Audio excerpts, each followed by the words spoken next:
Now, you guys, after I refill everything, this is the jack that doesn't work on my 4Runner. You know how this big 4Runner is a tire, is very big tire and limited editions, heavy duty. So I'm going to test it now to see it work. Okay, this is how I normally do this. Okay, let's because I put that thing at the bottom here. So this is how I normally do. Jack it up the front tire. Let's see this thing baby work like before. Okay, 1, 2. Well, I guess this is how much I can pump, because you know how little is the jack. But let's see if this can live. If it can live, if the jack can live, then it work. Yeah, that's what it is. Oh, I just didn't set it in the right place.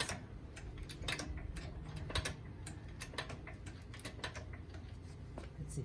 Yeah, it worked. It lived enough for me to rotate my tire. So every time I rotate the 4Runner tire, I use 2 jacks, one at the front, one at the back, and rotate it vertical. I mean zigzag like this. So I get this baby's work. As long as I can lift the 4Runner, I mean the engine in front, that's good enough.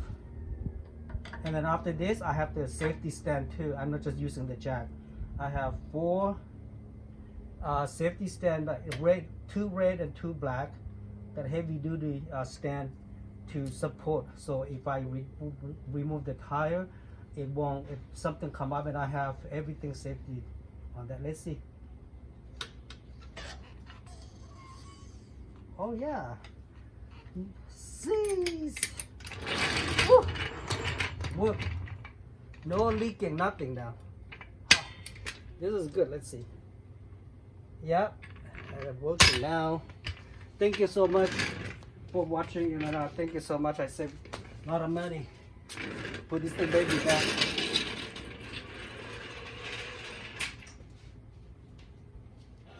Okay, that's the end of my second video on how to repair not working jack, floor jack.